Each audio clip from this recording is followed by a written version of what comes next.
Algunos hombres pasan más de 30 años entrando a edificios en llamas y llegan a creer que ya conocen lo peor que la vida pueda ofrecerles. Yo me jubilo a los 62 años convencido de que ese también era mi caso. Pero una llamada de un desconocido, cerca de la medianoche, sobre un banco frente a un centro comunitario, me hizo descubrir que lo peor no huele a humo. Huele a la mochila de un niño de 9 años. Aunque para entender eso, tenemos que empezar desde el principio. Era viernes 12 de septiembre, en Bozeman, Montana. Eran las 11:52 de la noche. Me había quedado dormido en el sillón mientras terminaba el partido en la televisión. Sobre la mesita descansaba un plato con pastel de carne y frío. Así luz, exactamente, un viernes por la noche en la vida de un viudo de 68 años que hace tiempo de yo de finger que todo está bien. De pronto, el teléfono se iluminó sobre el brazo del sillón. Número desconocido. Prefijo local. Estuve a punto de dejar que sonara hasta apagarse. Y quiero que entiendas lo cerca que estuve de hacerlo. ¿Hablo con el señor Héctor Ramírez? Sí, soy yo. Mi nombre es José Martínez. Trabajo en el turno nocturno de limpieza del Centro Comunitario Galatán, en Tamarack. Disculpe que lo llame estas horas. Su nombre aparece como el tercer contacto en la tarjeta de emergencia de la oficina principal. Guardo silencio un instante. Alcanza escuchar como tragaba saliva antes de continuar. Hey un niño sentado en la banca de afuera. Está ahí desde que cerramos el centro a las 6 de la tarde. Me incorporé tan rápido que el plato salió disparado de la mesa. ¿Tiene nuvanos? ¿Cabello oscuro? ¿Una mochila azul con una brújula colgando del cierre? Exactamente ese niño. Desde las 6 de la tarde hasta las 1:50 de la noche. 5 horas y 50 minutos sentado en una banca de metal, en Montana, cuando el sol ya se había ocultado y el frío empezaba a subir desde la tierra como si tuviera prisa por adueñarse de la noche. Pásamelo, señor Martínez, y, por favor, no cuelgue. Estoy a solo 4 minutos de ahí. Escucha el ros del teléfono al cambiar de manos. Unos pasos, y después la voz más pequeña que he oído salir de un teléfono. Abuelo? Hola, campeón. Yo voy para allá. ¿Tienes frío? Un poquito. Hizo una pausa. Pero estoy bien. Traigo mi cámara. No lavaba ninguna cámara. Esa cámara se la había regalado yo el noviembre anterior. Más tarde descubriría que la habían metido en una bolsa para donations desde junio. Mateo, escúchame con mucha atención. Quédate sentado junto al señor Martínez. No te vayas con nadie más. Vas a ver las luces de mi camioneta aparecer por esa esquina antes de que puedas contar hasta 200. Hubo un largo silencio. Después, con una voz apenas audible, preguntó: ¿Mamá está enojada conmigo? En ese momento yo ya estaba de pie, en la cocina oscura, con las llaves en la mano y el corazón golpeándome el pecho con tanta fuerza que parecía querer salir. ¿Por qué dices eso, hijo? ¿Por qué ese fueron el domingo? Y creo que es algo malo. Lo digo de corrido, como hacen los niños cuando repiten una frase que llevan días ensayando en silencio. Fui al campamento, luego regresé a la casa como debía hacerlo. No así lo digo nadie. No quería meter a nadie en problemas. Domingo. Pero esa noche era viernes. Había dicho domingo. No recuerdo siquiera haberme puesto los zapatos. Solo recuerdo el camino. Recuerdo doble la esquina, hacia Tamarack. Y recuerdo ver a ese pequeño levantarse de la banca bajo la luz blanca del reflector de seguridad. También recuerdo a José Martínez, un hombre de 71 años, de pie junto a él, con su propio abrigo cubriendo los hombres de un niño que ni siquiera era suyo. Y la expresión en su rostro me dejó claro que ya había tomado una decisión mucho antes de que yo llegara. No había a marcharse hasta que apreciara alguien que realmente estuviera dispuesto a cuidar de ese niño. Lema los dos números que aparecen en la tarjeta de emergencia. José habló en voz baja. El teléfono de la mamá va directo al buzón. El del papa también. Guardo silencio un instant antes de añadir. Hoy termino el campamento. Nadie vino a recogerlo. Nadie apareció a la hora del cierre. Cambió el peso de un pie al otro, como si on no supiera si debía dejar lo siguiente. Señor Ramírez, necesito ser completamente sincero con usted. Ese niño me dijo que ha estado durmiendo solo, en su casa. Incluso me dio el código de la puerta principal para que pudiera comprobarlo. Mira Mateo por encima del hombro. Luego volví a mirar a José. ¿Estaría dispuesto a poner todo eso por escrito? Quiero cada detalle. Lo que vio, lo que escucho y la hora exacta de cada cosa. José Martínez y ni siquiera dudo. Mañana por la mañana tendré mi declaración firmada. Después miró a Mateo con tristeza. Solo espero que alguien responda por lo que le hicieron a ese niño. Lo harían. Solo que ellos todavía no lo sabían. Mateo se quedó dormido antes de que siquiera saliéramos del estacionamiento. En el primer semáforo es lo único que lavaba evitando desde que José pronunció la palabra domingo. Abrí las redes sociales de mi hija. La publicación había sido subida esa misma tarde, a las 4:31. Orlando, Florida. Allí estaba Valeria, con unas gafas de sol enormes. A su lado, Ricardo la abrazaba con una sonrisa de oreja a oreja. Frente a ellos estaban los gemelos de 6 años, Lucas y Camila, con camisetas iguales, sosteniendo esos enormes helados con forma de ratón frente al castillo que todo el mundo reconoce al instante. Debajo de la foto solo había una frase. Nuestro mundo entero. Los cuatro. Los mejores 12 días de nuestras vidas. Los cuatro. Me qued mirando esa palabra una y otra vez. Cuatro. Creo que la ley al menos no veces, detenido frente a un semáforo que llevaba varios segundos en verde, sin un solo automóvil detrás de mi y con Mateo profundamente dormido en el asiento trasero. Cuatro. No cinco.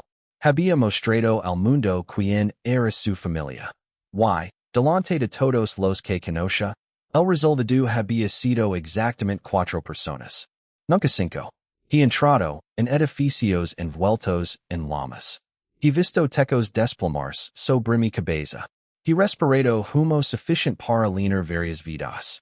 Pero jamás había sentido un frío como el que sentí aquella noche, detenido en ese cruz.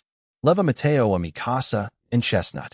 Lo acost en la habitación de invitados. La misma habitación que años atrás había pertenecido a su madre, cuando todavía era una persona a la que yo creía conocer. Me senté junto a la cama hasta que su respiración volvió a ser lenta y tranquila. Tenía la mano cerrada alrededor de aquella pequeña brújula de latón que colgaba de su mochila. La misma brújula que le regaló el día en que su adopción quedó oficialmente finalizada. Tenía apenas 4 años. Y antes de llegar en nuestra familia ya había pasado por 3 hogares distintos. Recuerdo perfectamente lo que le dije ese día. Una brújula serve para no perder el camino, pero también para recordar donde siempre está tu hogar. Después vaya a la cocina. Prepara una cafetera que, siendo sincero, no tenía ningún derecho a tomar esas horas. Saca un cuaderno y empieza a escribir. Domingo 7 de septiembre. Los padres se marchan. Viernes 12 de septiembre, 11:52 p.m. Recibo la llamada. Anoti cada fecha. Cada hora. El nombre del campamento. El nombre de José Martínez. El número que aparecía en la tarjeta de emergencia. Incluso copy palabra por palabra la publicación de mi hija, junto con la hora exacta en que había sido publicada. Y después escribí todo lo que Mateo me había dicho, sin cambiar una sola palabra. No lo hacía porque estuviera furioso. La rabia hace ruido. Consume rápido. Widerani trina y en años como bombero aprendí que el fuego más peligroso siempre es el que se alimenta de la aire. Escribía por otra razón. Porque es algo que aprendí después de más de 3 décadas redactando en formas de incendios. que las personas que logran justicia casi nunca son las que más gritan. Son las que legan con pruebas de las 2:40 de la madrugada. Tomé el teléfono y escribí tres palabras en el buscador. Abogada. Menores. Bosman. El segundo nombre que apareció fue Marisol Vega. Vega, derecho familiar. Calle Main. 19 años de experiencia. Pero no fue eso lo que llamó mi atención. Debajo de su fotografía había una frase que hizo que me enderezara de golpe en la silla.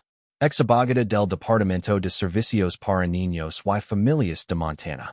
Era una mujer que conocía el sistema desde dentro. Alguien que, durante años, había sido quien elaboraba los informes. Lo escribí en correo a las 2:51 de la madrugada. Decía exactamente esto. Mi nombre es Héctor Ramírez.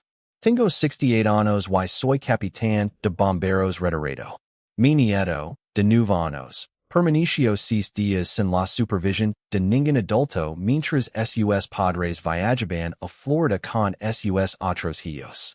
Esta noche fue encontrado completamente solo, sentado frente a un edificio cerrado. Para mañana tendrá la declaración firmada de un testigo presencial y prepara una línea de tiempo con todos los hechos. Quiero saber absolutamente todo lo que la ley me permite hacer. No estoy buscando disculpas. Envié el correo. Después abrí otra pestaña. Y compare dos bolitas porque Mateo tenía un mapa de carreteras de Estados Unidos pegado sobre la pared, justo encima de su cama. No era un póster bonito. Era un mapa viejo, doblado y gastado, de esos que casi nadie usaba. Lo había encontrado un día en mi garage, dentro de una caja con las cosas que pertenecieron a mi difunta esposa. Recuerdo que vino corriendo a preguntarme. Abuelo, ¿puedo cuidármelo? Lo sonré. Claro, campeón. Es todo tuyo. Luego le hice una propuesta. Cada vez que visites un estado, lo pintas de un color distinto. 5 años después. Solo había coloreado uno. Montana. A veces ese tumbaba boca abajo sobre la alfombra de la sala durante casi una hora entera. Con un lápiz de color en la mano. Sin pintar absolutamente nada. Solo observando el mapa en silencio. A las 3:20 de la madrugada, llamé Hija. Sabía perfectamente que no contestaría. Y para ser sincero, no quería que lo hiciera. Quería que, a la mañana siguiente, despertara en la cómoda cama de su hotel en Florida, tomara el teléfono por costumbre, y encontrara la voz de su padre esperándola, como si fuera una carta enviada por un abogado. Cuando sonó el buzón de voz, mantuve el mismo tono sereno que usé durante miles de transmisiones de radio mientras edificios enteros y derrumbaban sobre mi cabeza. Respire hondo. Y hablo. Hola, Carino. Soy Papa. Solo quería avisarte que Mateo está conmigo. Fui por él esta noche. Está bien. Ya está dormido. Parece que lavaba varios días completamente. Regresa a la cocina. Abrí el mapa de Alaska en la pantalla de mi computadora. Y, mientras lo observaba, pensando lo que ya tenía de mi lado. Una declaración firmada, en camino. Una abogada que conoce el sistema mejor que nadie. 2 boletos de avión. Y una hija que todavía no tenía la menor idea de lo que estaba a punto de ocurrir. Sábado 13 de septiembre. 7:10 de la mañana. Mateo entró descalzo en la cocina, todavía en calcetines. Tenía el cabello completamente despeinado hacia un lado. Y seguía sujetando la pequeña brújula con la mano. Mi miró de arriba abajo. Abuelo, ¿por qué estás vestido tan elegante? Sonre. Después de todo. No todos los días un hombre se pone una camisa de vestir para tomar un avión que está a punto de cambiar la vida de su familia para siempre. ¿Y dónde vamos a volar? A Alaska. Mateo me miró con esa expresión que solo tienen los niños a quienes la vida ya ha decepcionado demasiadas veces.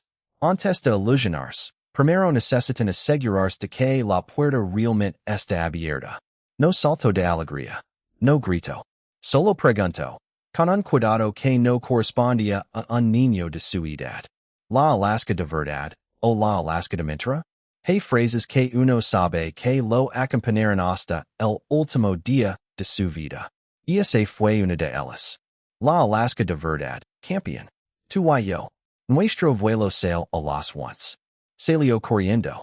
Atravieso el pasillo con tanta fuerza que casi ese levo la alfombra por delante. Apenas 40 segundos después regreso jadeando, con el viejo mapa de carreteras entre las manos. Lo levanto como si fuera el tesoro más importante del mundo. ¿Puedo llevarlo para colorear Alaska en cuanto aterricemos? Sonre. Hijo, si quieres, puedes empezar a colorarla desde el avión. Lunes 15 de septiembre. Seward, Alaska. 9:40 de la mañana. Siempre he sido un hombre de gustos sencillos. Para mí, un buen restaurante es aquel cuyo menú está plastificado. Y conduzco una camioneta de 22 años porque nunca he visto una razón para cambiarla.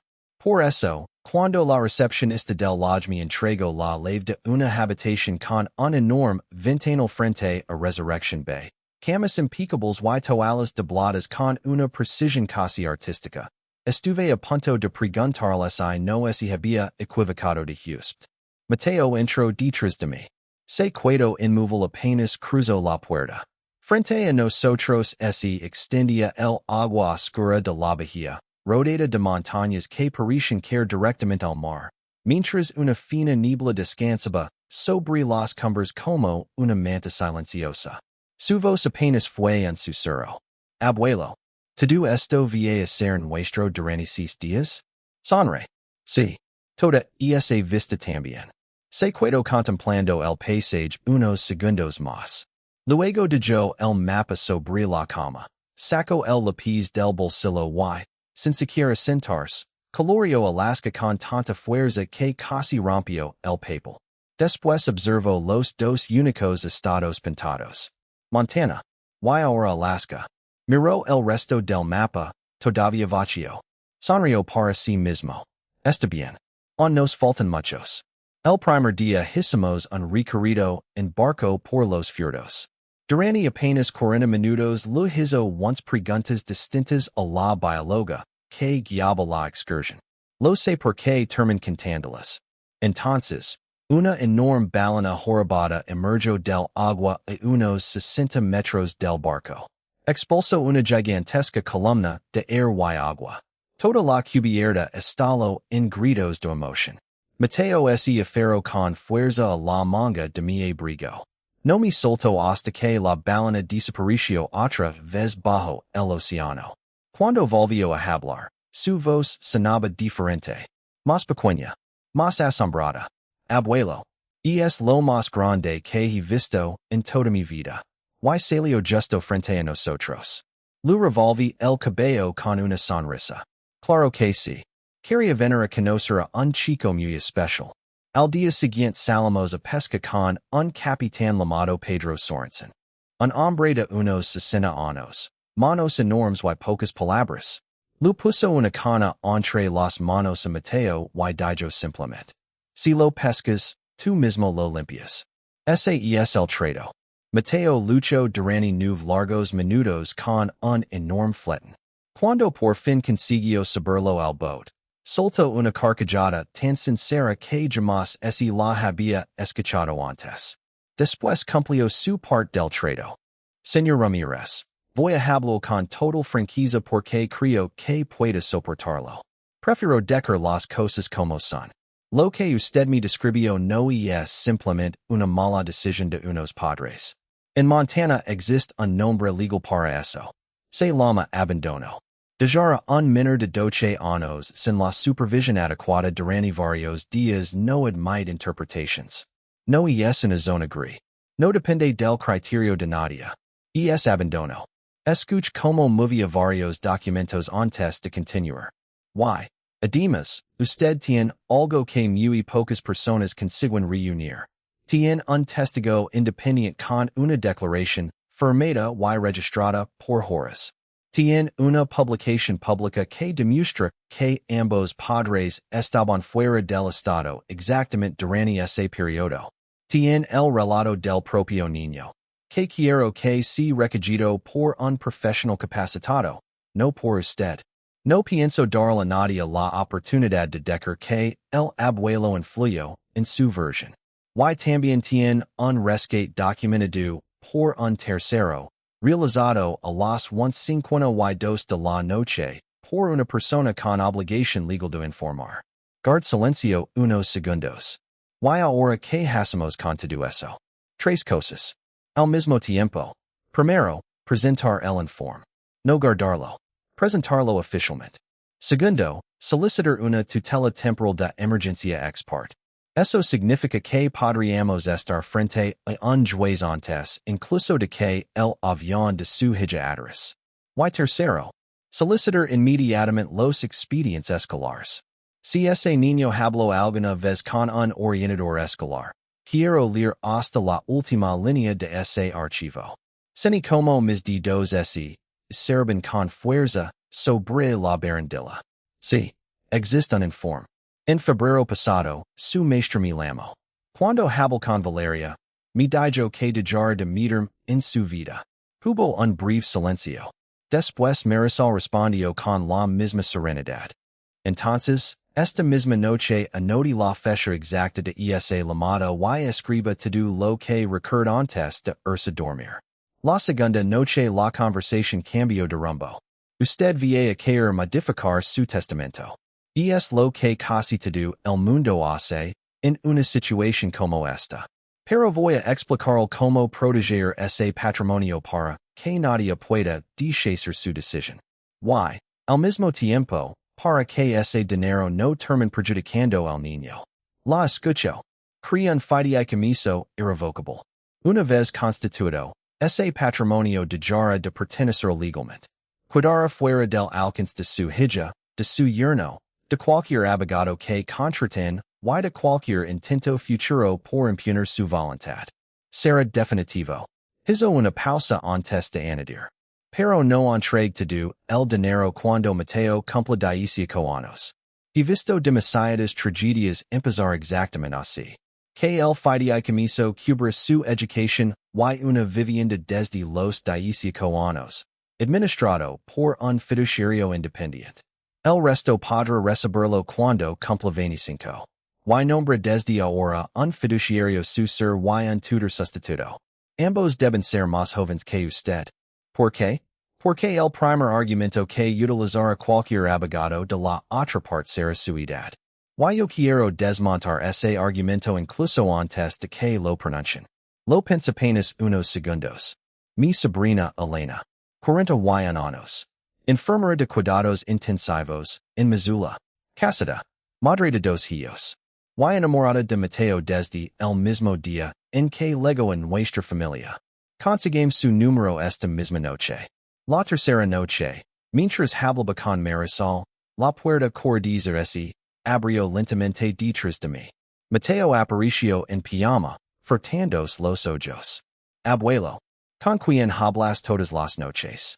Tape el teléfono con la mano. Solo son asuntos de adultos, campeón. Vuelve a la cama. Me observo con esa enorme seriedad que solo tienen los niños cuando sospechan que los mayores esconden algo. Luego pregunto. Entonces, ¿puedo bajar por un chocolate caliente a la máquina del vestíbulo? Salta una risa. Son las 9 de la noche. El sonrío. Sí. Pero estamos en Alaska. Y, por un instante, allí estaba yo. Sentado en una terraza de Seward, hablando por teléfono con una ex abogada de protección infantil mientras preparábamos un caso contra mi propia hija. Y negociando, al mismo tiempo, una taza de chocolate caliente con mi nieto. Hay situaciones que nadie podría inventar. Y esa era una de ellas. Volví a lavarme el teléfono al oído. Perdón, murmur. No es disculpe, respondió Marisol. Y, por un instante, algo que no era solo la voz de una abogada apareció al otro lado de la línea. Algo profundamente humano. ¿Cómo está Mateo esta mañana?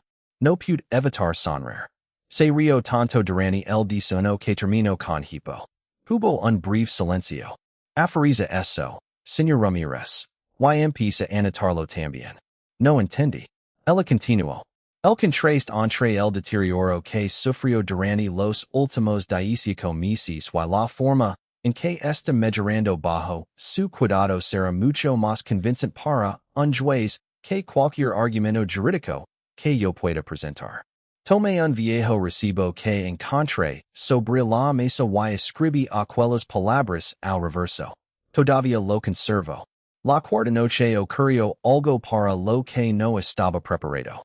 Estábamos cenando en un pequeño restaurante del puerto. De esos lugares sencillos donde cubren las mesas con papel y las ventanas miran hacia un bosque de mástiles balanceándose sobre el agua. Mateo estaba completamente concentrado en su plato de pescado con papas fritas. Como siempre, iba comentando cada detalle. Que papa estaba más crujiente. Huel tenía más sal. Huel era la mejor de todas. De pronto ese quedó en silencio. Dejó el tender sobre el plato. Bajo la mirada. Y preguntó en voz muy baja. Abuelo, ¿puedo hacer una pregunta? Claro, campeón. Siempre puedes preguntarme lo que quieras. Siguió mirando la mesa unos segundos antes de hablar. ¿Será que, en realidad nunca fui de ellos? El restaurante seguía lleno de vida. Alguien soltó una carcajada cerca de la barra. Pero del tamaño que el corazón de un niño de 9 años podía soportar. Lo explique que significa una adopción. Why, sobre todo, que no significa. Lo dije que una familia no es solamente la gente con la que naces. Una familia es la gente que un día te elige para caminar a su lado. Que firma tu nombre delante de un juez y permite querer para siempre. Y que quien es elegido nunca ocupa el lugar de nadie. Porque no es un premio de consolación. Es el regalo completo. También lo dije otra cosa. Que todo lo que estaba roto en aquella casa estaba roto mucho antes de que el legara. Y que ningún niño de 9 años puede cargar con la culpa de las decisiones de los adultos. Después lo mira directamente a los ojos. Escúchame bien, Mateo.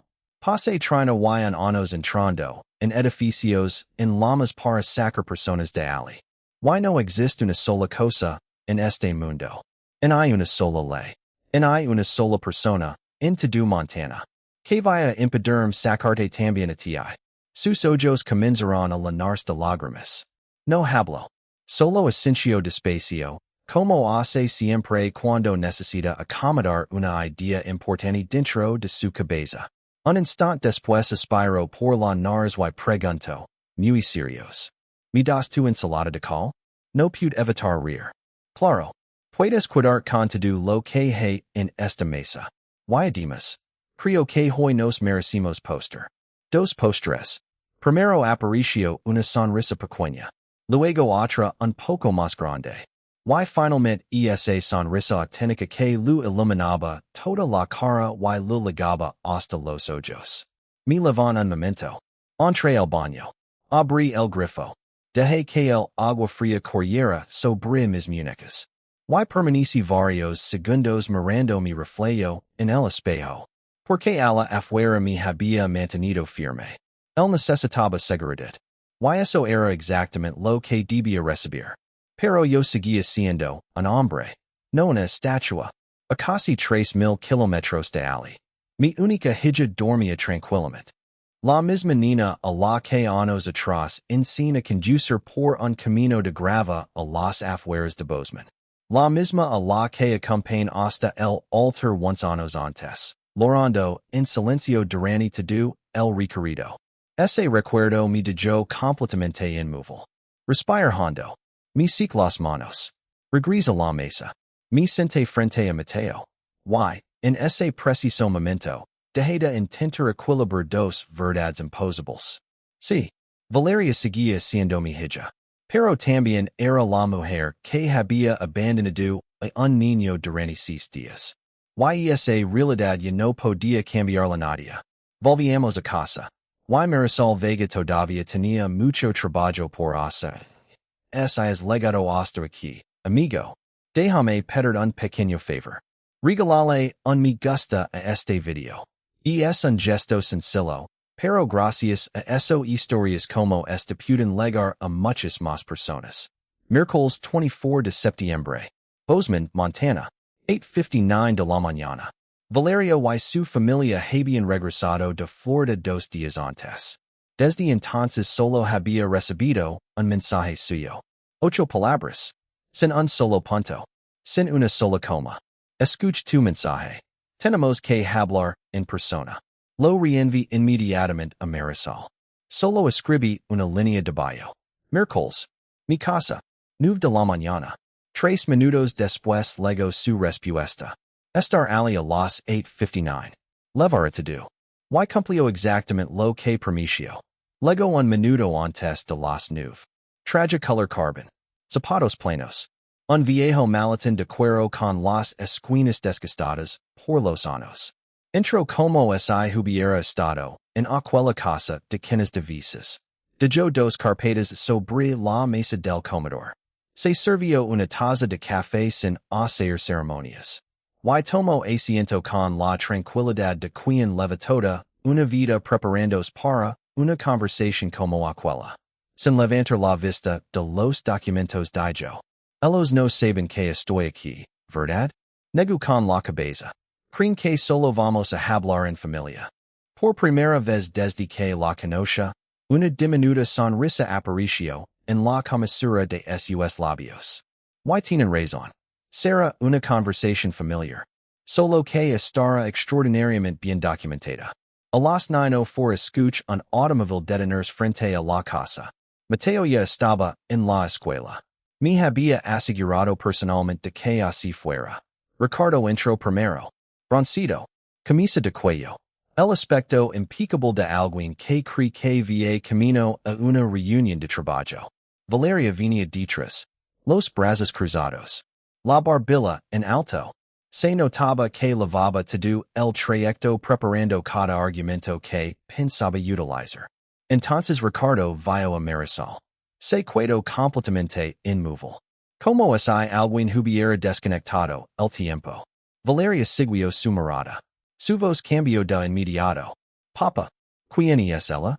Respira despacio. Valeria. Ricardo. Ella es Marisol Vega. Especialista en derecho familiar. 19 años de experiencia. Y antes de eso trabajo 6 años para el Estado investigando casos exactamente como este. Sin el las silas. Si intense. El menor declara haber sobrevivido durante 6 días alimentándose con cereal, galetas y la mitad de su almuerzo, que guardaba para cenar. La habitación quedó completamente en silencio. Marisol continuó. Viernes 12 de septiembre. 6 de la tarde. Finaliza el campamento. Ningún adulto autorizado acude a recoger el menor. Viernes 12 de septiembre. 11:52 de la noche. El niño es localizado solo en el exterior del centro comunitario por el conserje José Martínez. Se adjunta declaración firmada del testigo. 11:56 de la noche. El menor es recogido por su abuelo materno, Héctor Ramírez.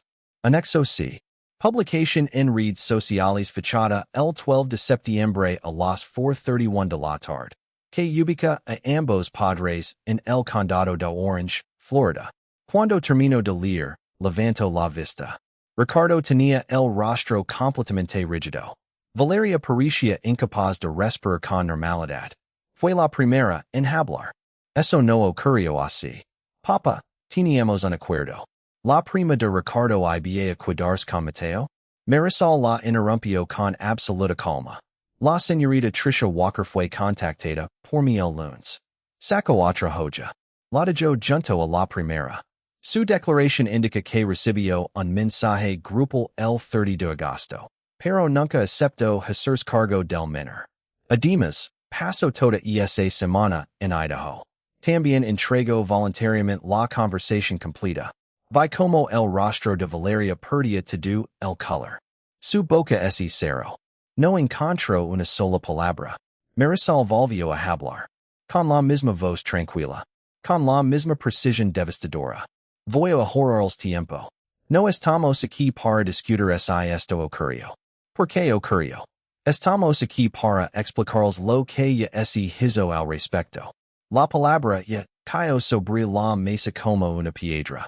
Pude ver la golpear mi hija mucho antes de que reaccionara. Marisol pasó la siguiente página.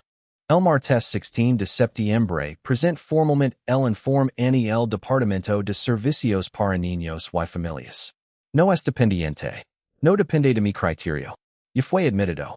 Y desde el lunes consta oficialmente una conclusión preliminar de abandono. Ricardo abrió la boca para protestar. Ni siquiera alcanzó a terminar la primera frase. Marisol continuó leyendo como si el silencio fuera la única respuesta posible. El miércoles 17 compareciani el juez Eduardo Herrera mediante una solicitud urgent ex parte. Ese mismo día se concedió al señor Héctor Ramírez la tutela temporal de Mateo. La medida leva 8 días en vigor. La audiencia definitiva será el 9 de octubre. Ambos recibirán la notificación oficial esta misma tarde. Preferí que los supieran aquí primero. Entonces, el silencio que lino aquella habitación fue el más pesado que había sentido en toda mi vida. Nadie dijo una sola palabra. El silencio pasaba. Era de esos silencios que llenan una habitación mucho más que cualquier grito. Entonces Valeria habló. Su voz ya no tenía la firmeza con la que había entrado. Temblaba. Tiene 68 años. Marisol ni siquiera levantó la vista de la carpeta. Pasó una página más. 68 años, sí. Con un examen médico completo realizado el 22 de septiembre. 31 años de servicio público sin un solo antecedente disciplinario. Propietario de su vivienda. Sin deudas. Sin antecedentes penales. Y con una tutora sucesora y designada. Deslizo otro documento sobre la mesa. Elena Corliss. 41 años. Enfermera certificada de cuidados intensivos, en Missoula. Aceptó el cargo por escrito. Y superó la verificación de antecedentes. Hizo una breve pausa antes de concluir. Ese niño no volverá a pasar por otro proceso de acogida. Jamás. Todo esto fue preparado precisamente para que nadie pueda volver a cuestionar quién cuidara de él si algo le ocurre al señor Ramírez. Fue entonces cuando Valeria levantó la mirada. Por primera vez desde que había cruzado la puerta. Tenía los ojos completamente enrojecidos. Papa. Solo dijo esa palabra. Pero en él sabían 6 días. 15 meses. Y años enteros. No respondí. Había cosas que solo podían recurrirse en soledad. La dejé caminar ese último tramo por sí misma. Finalmente bajó la cabeza. Su voz se quebró. Lo sabía. Lo supe desde el principio. Ricardo decía que solo sería un viaje. Que a Mateo ni siquiera le gustaban los parques llenos de gente. Que después haríamos algo especial solo para él. Y yo preferí creerlo. Porque era más fácil. Se llevó una mano a la boca intentando contener el llanto. Hice la maleta. Pasé frente a la puerta de su habitación. Él estaba sentado en la cama, mirando aquel mapa de carreteras. Me preguntó a qué estado íbamos. Y yo le respondí. Florida. Después le dije. Hasta pronto, campeón. Tomé la maleta. Salí de la casa. Y cerré la puerta detrás de mí. Ricardo giró la cabeza hacia ella. Su mirada era dura. Fría. Pero Valeria ni siquiera lo miró. Nunca apartó los ojos de mí. Estaba completamente destrozada. Sin excusas. Sin orgullo. Sin ninguna armadura. Quis seguir sintiendo rabia. Y sí. Todavía la sentía. Pero debajo de esa rabia había algo mucho más antiguo. Mucho más profundo. Dolor. Un dolor limpio. Silencioso. El dolor de un padre que veía a la niña que había creado desaparecer detrás de la mujer en la que se había convertido. Me permití sostener ese sentimiento apenas unos segundos. Después abrí mi propia carpeta. La empujé lentamente hacia ellos. Sé que lo sabías, Valeria. Y precisamente eso. Y es lo que nunca voy a poder olvidar. Se encogió como si aquellas palabras la hubieran golpeado físicamente. Ricardo tomó primero los documentos. Los leo despacio. Luego volvió a dejarlos sobre la mesa. Ali estaba todo. Mi casa de chestnut. Las cuentas bancarias. Las 80 hectáreas de terreno cerca de Livingston que mi padre me dejó, y que antes habían pertenecido a mi abuelo. To do. Desde el viernes 19. Cada bien. Cada cuenta. Cada propiedad. To do había pasado a formar parte un fideicomiso irrevocable a nombre de Mateo. La educación siempre que demuestra asistencia constante a terapia individual y familiar. En cuanto a Ricardo. No habrá ningún tipo de contacto hasta que concluya la evaluación correspondiente. Y quiero dejar claro por qué. Durante unos años. Ese hombre no firmó una sola tarjeta como papa. Además, el expediente escolar habla por sí solo. Existe un informe del orientador fachado en febrero donde ya se adversa el aislamiento emocional de Mateo. Ambos padres recibieron esa notificación. La firmaron. Y jamás hicieron nada. Marisol cerró la carpeta. Su voz seguía siendo amable. Pero no dejaba espacio para discutir. Esto no es una propuesta. Es la posición con la que conversaremos en el tribunal. Y el juez ya conoce perfectamente todo el expediente. A las 10:41 de la mañana firmaron el acuse de recibo. Ricardo fue el primero en salir. No pronunció una sola palabra. Valeria se detuvo en la puerta. Sin darse la vuelta. Con una mano apoyada en el marco. Su voz volvió a quebrarse. Papa. Mateo, ¿está bien? La dejé esperar unos segundos. Quería que sintiera el peso de aquella pregunta. Después respondí con calma. Lo estará. No gracias a ti, pero lo estará. Ella cerró los ojos. Asintió muy despacio. Y se marchó sin volver a mirar atrás. 6 meses después. Marzo. Bozeman, Montana. Mateo vive conmigo ahora. La tutela permanente quedó oficialmente concedida durante la segunda semana de diciembre. El día de la audiencia, el juez Herrera levantó la vista por encima de sus gafas y dijo que, en 19 años en el tribunal, pocas veces había visto un caso tan cuidadosamente documentado. Mira Marisol. Ella no sonrió. Solo hizo una pequeña anotación en su carpeta. Creo que esa es su manera de sonreír. Mateo ha cambiado. Como si quisiera recuperar todos los años que perdió. Ha subido unos kilos. Y, lo más importante, vuelve a reír. Todos los jueves asiste a terapia con la señora Ocano. Dice que en su consulta hay una lámpara con forma de luna. Y que, si algún día no quiere hablar, nadie lo obliga. Según él, esa es la mejor parte. Y sospecho que precisamente ahí está la magia. El viejo mapa sigue colgado sobre la pared de su habitación. Montana está coloreado. Alaska también. En noviembre pinto Idaho. Porque fuimos en coche hasta Coeur d'Alene para visitar a Elena. Y en febrero coloreó Wyoming. No había ningún motivo especial. Simplemente una mañana mira la camioneta. 6 que tenía, el tank lino, y pensé que un hombre no necesita una razón extraordinaria para salir a hacer kilómetros con su nieto. Todavía quedan 46 estados por descubrir. Y pienso ayudarlo a leer ese mapa poco a poco. Valeria nunca ha faltado a una sola visita supervisada. Liga puntual. Siempre leva un libro. Se sienta junto a Mateo. Lee con él. Nunca fuerza una conversación. Y jamás Laura delante de él. Aunque él esfuerzo que eso le cuesta. Hace unas semanas me confieso algo que su terapeuta la ayudó a comprender. Ricardo nunca quiso realmente que la adopción de Mateo fuera definitiva.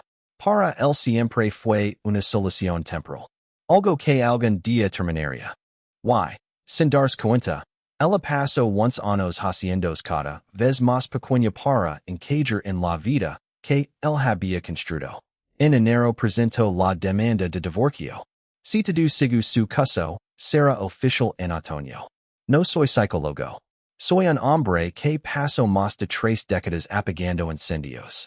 Pero he aprendido a distinguir la diferencia entre alguien que solo aprende a cambiar, y alguien que realmente está luchando por hacerlo.